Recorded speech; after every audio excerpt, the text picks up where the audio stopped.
오늘의 말씀 누가복음 12장 49절에서 59절입니다. 나는 세상에다가 불을 지르러 왔다. 불이 이미 붙었으면 내가 바랄 것이 무엇이 더 있겠느냐. 그러나 나는 받아야 할 세례가 있다. 그 일이 이루어질 때까지 내가 얼마나 괴로움을 당할는지 모른다. 너희는 내가 세상에 평화를 주러 온 줄로 생각하느냐. 내가 너희에게 말한다. 그렇지 않다. 도리어 분열을 일으키러 왔다. 이제부터 한 집안에서 5 식구가 서로 갈라져서 셋이 둘에게 맞서고 둘이 셋에게 맞설 것이다. 아버지가 아들에게 맞서고 아들이 아버지에게 맞서고 어머니가 딸에게 맞서고 딸이 어머니에게 맞서고 시어머니가 며느리에게 맞서고 며느리가 시어머니에게 맞서서 서로 갈라질 것이다. 예수께서 무리에게도 말씀하셨다. 너희는 구름이 서쪽에서 이는 것을 보면 소나기가 오겠다고 서슴지 않고 말한다.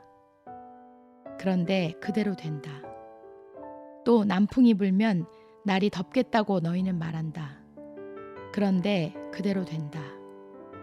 위선자들아, 너희는 땅과 하늘의 기상은 분간할 줄 알면서 왜 이때는 분간하지 못하느냐. 어찌하여 너희는 옳은 일을 스스로 판단하지 못하느냐.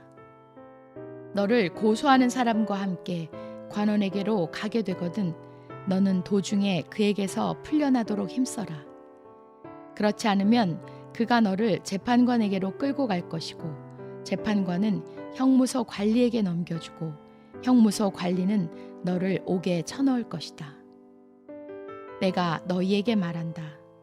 너희가 그 막바지 한 푼까지 다 갚기 전에는 절대로 거기에서 나오지 못할 것이다.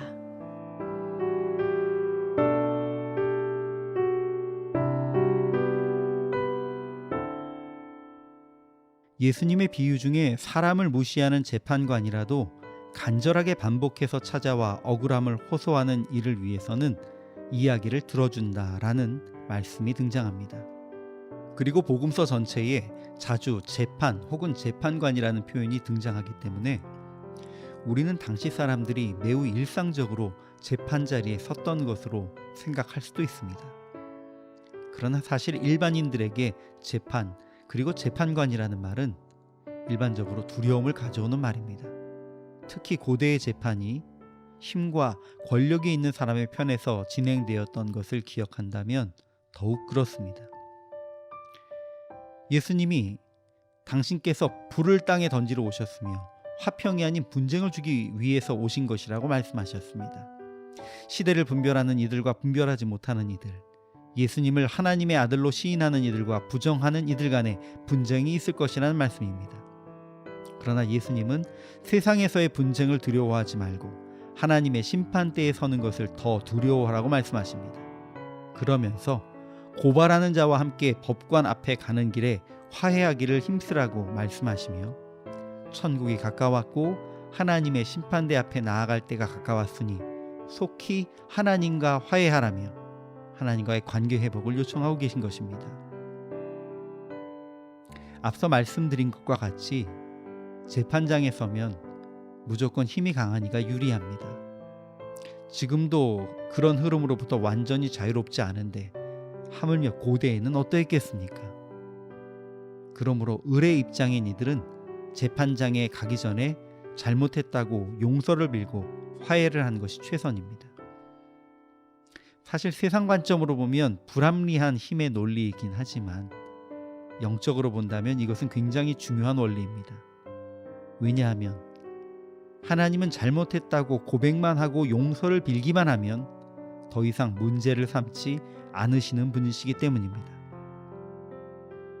예수님은 재판의 원리를 통해 하나님의 심판대 앞에 서기 전에 먼저 하나님 앞에 회개하고 화해하라고 요청하신 것입니다.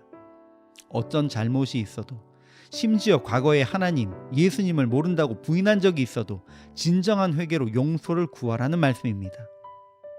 마지막 심판대에 서기 전에만 진정한 용서를 구하고 주님과 화해한다면 하나님은 우리의 모든 죄를 사해 주실 것입니다. 그것이 바로 하나님의 마음입니다.